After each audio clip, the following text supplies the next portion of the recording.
What is going on, everyone? Welcome in to the Oregon Ducks live reaction post Jared Curtis's very, very quick commitment announcement. I thought that was going to last at least like 5 or 6 minutes. That lasted like 2 minutes. 2 minutes. Wow. Hey, we're going to talk about it a second because there's a lot of other caveats to this. So don't get too depressed. But for those of you who haven't heard or just saw it, that is right. Between Oregon and Georgia, and Jared Curtis has committed back to Georgia. Um, he was already committed once, decommitted, and now he's recommitted. So, I mean, I guess not technically a surprise in some ways. No, does hurt in a couple other levels, though. That's for sure. Well, obviously, missing out potentially on a guy like Jared Curtis does suck because obviously that would have been a huge get for Lanning and Stein. And Oregon was right there. I thought it was a good thing when he came out to the spring game, but then the visit before that, his parents even came out to Eugene and they said they loved it. So that was a good sign, but kind of all for naught, I guess, at the end of the day. Yeah, and now you've probably lost Jackson Cantwell as well. So, but yeah, like Jackson Johnson just said, I think we're fine at quarterback. With you've got Dante, you've got Novastad, you've got a Keeley. Uh, where's another guy gonna fit? Well, and that's part of the big question of between the two programs. One, he's from Jared Curtis from Tennessee. Georgia's right there. Two, exactly. You look at the quarterback room. Now, if he had committed to Oregon, you would have said, okay, he's coming in for pure competition and whatever. Georgia, he's probably going to be the starter. Like he pretty much knows he'll be the starter. Whereas at Right. Oregon, he's going to probably have to sit and then fight. So maybe he was looking at that part of the scenario also and went, you know, Oregon's got a deep room, which we do. Like you just mentioned, you didn't even say Moga, who made great strides this spring. So you never know what can happen. Well, and Ryder Lyons is still out there as well. Well, and that was what I was going to get into after this because not just thinking about what we have now is exactly what now for the Ducks in the quarterback room. And Ryder Lyons is still out there. He is still out there. This also may bring him back in the fold a little bit more because USC is after him. BYU, of course, and I believe Michigan is still heavily in the fold with a couple others, but Oregon's still right there. Now that Jared Curtis hasn't committed to Oregon, Ryder Lyons is, remember, 2027 because of his mission. So now it becomes maybe it'll be more enticing for him to look at Oregon again. So we're going to have to see. But in the sense of things, again, it's not a big concern. I don't think so. I mean, it sucks to lose that because, like you said, you might lose Cantwell also. But again, Oregon's still in the mix for two other guys at that position. So it's not the end of the world, especially with, again, like you just mentioned, you've got Dante Moore for at least 1, if not 2 years potentially, unless he goes off and unless he has like a Mariota year, like over 4,000 yards, 40 touchdowns, and like 3 picks or something like that, and decides to bail. He might be there for 2 years. Then you've still got Akili Smith behind him. Moga might still be there. Who knows? So I think the Ducks are still fine in the quarterback position.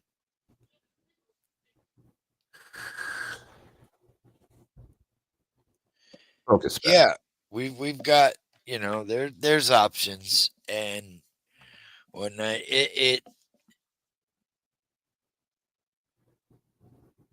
Nope. He froze. Oh no. What just happened? I don't know. That's weird. I was hoping it's not my end because there is a storm coming. And I was like, maybe it's my end and I'm just I don't think it is, but who knows? But you know, we're starting to lose some commits. That we were, in pretty prime for before. And so now you start to ask yourself the question, what's causing all these commits to flip or not come here when they were projected, or there's so many things that go into it. Yeah. Just because, for instance, Jared Kerr is committed to Georgia right now, you think Lanning's just going to like delete his number out of his phone and not keep in touch with him? Of course he's not. Yeah, it's May. Yeah, until Can't you sign sign, till December. until you sign, it is just a verbal. Now, because he was committed to Georgia before and recommitted now, I think he's solid on that. But like everyone else we've lost, so to say, all the other ones, they could easily come right back. So it's not, everyone calm down. The world's not falling apart. Autzen Stadium isn't sinking into the ground. I mean, The crash out is real. yeah, everyone, don't crash out. Don't The crash out. fan base is decommitting all over Twitter. Oh God, this is why I don't pay attention to it, because it's like, calm down, everyone. Calm down. Calm down. Be all right. Especially the quarterback position. Like I said, I'm actually kind of happy in a way that this happened because this opens the door for Akili Smith Jr. Because I was kind of afraid if Jared Curtis came in, Akili Smith Jr. might have gotten kind of nudged to the side. Yeah, exactly. And that's as a legacy that would be unfortunate to never really potentially see his full potential at the position. So kind of opens the door there. Whereas now you can, now you can focus on Akili and Dante and Moga and Novastad, Yeah. And I mean, again, Brock Thomas is still there. And who says that Oregon doesn't bring in another, say like another 3-star to develop to be even a solid backup to continue the depth? They're going to have to, I think, next year at least, or the year after. Well, that's where Ryder Lyons comes in.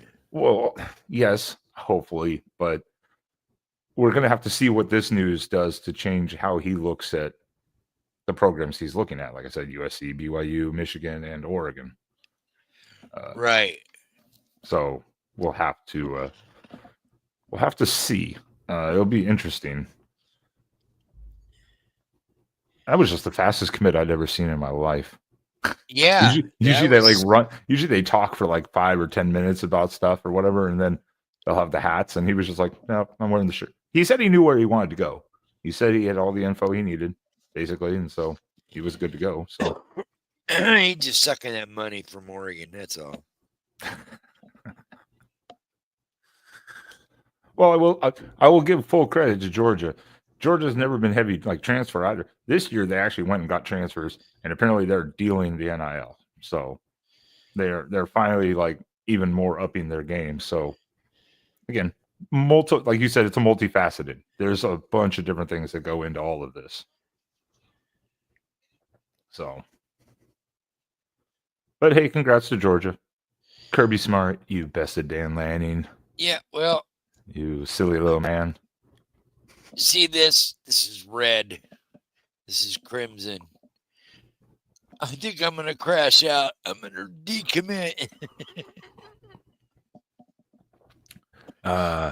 Then you'll come back just like the bandwagon fan you are when the season starts. They'll all be back.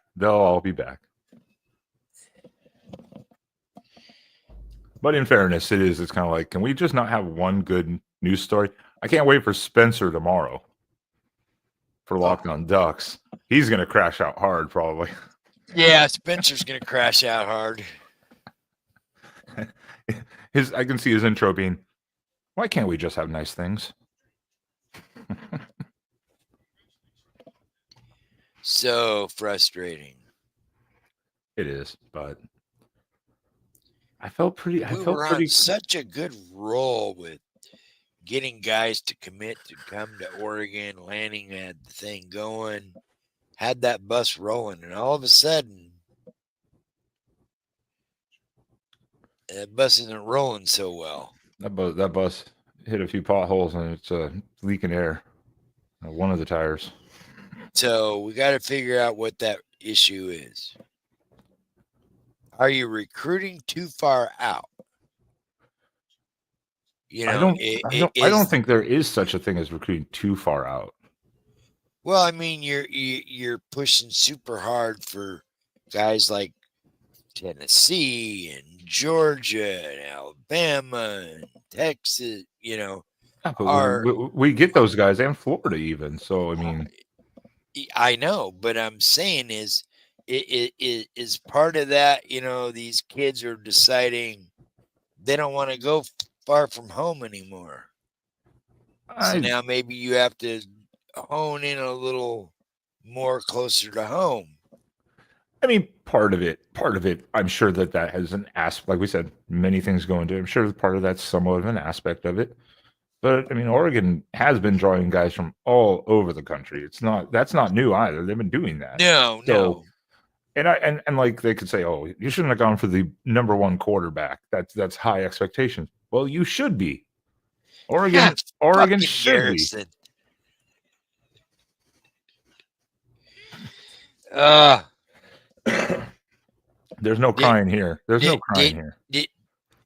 did did you let did you let Grim cry on your shoulder too, Garrison? Because he was crashing harder earlier.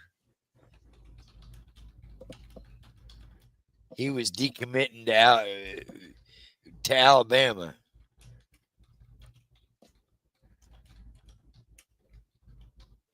You think we get Cantwell, even though him and Curtis are like this? You think we still get Cantwell? It'd be interesting because those two said all along they wanted to play together. Yeah, and I think that does take Cantwell. I think it does take him off the table. Um, but again, we still have our other couple guys that we're heavy on. So I, the only good thing I can say is that at least Lanning is very good at if we have to, in a desperate moment, transfer. Absolutely, obviously, that's not what he wants to do. That's why he's Right. trying to recruit the best and he's trying to get them there. But it is part of the purpose of the transfer portal. And Lanning has been really good at grabbing guys and plugging and playing them, whether for 1 year or 2 years that they're there. So it's not ideal, to say the least.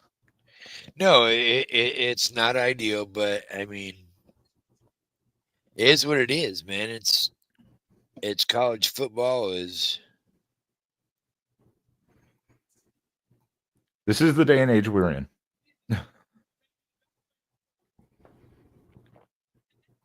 Ooh, I like it. Where's my tinfoil hat? Oh, I threw it away. Right?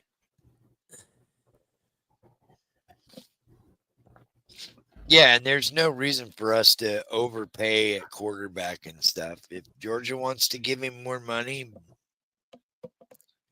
And go with ahead. O linemen, or Oregon puts O linemen into the NFL. So That that's is a fact. so 100%. yes, other schools do too, but Oregon does. It's not like Oregon has never put no lineman into the draft and they've not been successful or anything like that. It's not like that, So No. Malik Terry does great work, so that's not the issue either. So yeah, dip into Hawaii, yeah. Keep the Polynesian train coming. In other news, as far as recruiting and stuff, we did get a portal commit over the week since our last show. Yes, we did.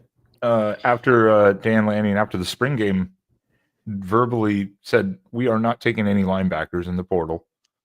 And everyone said, oh, I guess we're done with the portal, which I thought was actually reasonable. I was like, okay, I guess we're done. We're not taking anyone else. But after that spring game, we found our need. Did we not immediately in the post spring game mention that one aspect of the game that was Abysmal. look away. We And got a new punter. Which is even funnier because when Lanning was asked about that, he said, well, hopefully we just don't have to punter in any game. Or something basically along those lines. Yeah. That is right. We did pick up the Boise State punter, who is definitely one of the better punters. Very consistent. He 23 with Lou Groza, semifinalist for the Ray Guy semifinalist for the punter of the year. Had the best overall average, I believe it's 49.4 yards in 23. Something around there. I'd have to double check the stats. The guy can boot the ball, can pin you in inside the 20 if need be on many occasions. He's got a leg. He's an Aussie. And rumor is he's going to be a guest host on a show soon. I've heard this rumor. I don't know how it's escaping or why it's coming out in the open like this, but that is right. Well, then, Spaz, I think we don't need to think about quarterbacks. Jared Curtis is gone, right? Just for right now, wipe it out of your mind, your memory, and we will get the hell out of here. But Spaz is right, because you do want to join us on Wednesday, as we have special guest, Oregon's new punter, James Ferguson Reynolds, on for a little interview. Talk about his process, maybe a little more insight into how the transfer portal really works, because a lot of us are blind. Yeah, and we can ask him, and obviously there's probably things he can and can't say. Exactly. And we'll just let he decides what he can and can't talk about, or wants to, or doesn't want to. We don't want to put any pressure on him to say anything that he shouldn't be. And hey, maybe, just maybe, we can beat Sports Chat 503's numbers with our interview tomorrow night. Maybe. I thought I was being original too. And then that video popped up. I was like, there ain't nothing you can get past that guy. Nothing. It was literally like right after I messaged James Ferguson, and then that video popped up. I was like, oh, you didn't know? I knew last week. Well, no, that's when I messaged him. And then, anyways, yeah. All right. We're off the quarterback thing. Spaz, we can't get a recruit to save our freaking lives around here. Nah, we're sucking again. We suck again. Back to Oregon shitty recruiting again. Oh, God. No. All right. All right, everyone. Make sure to join us Wednesday with James Ferguson Reynolds, Oregon's new punter from Boise State. And other than that, I guess let's go crash out, Spaz. I'm in the transfer portal. Get out of here. No one's going to pay me, though. Quacked, I know. I'm quacked out.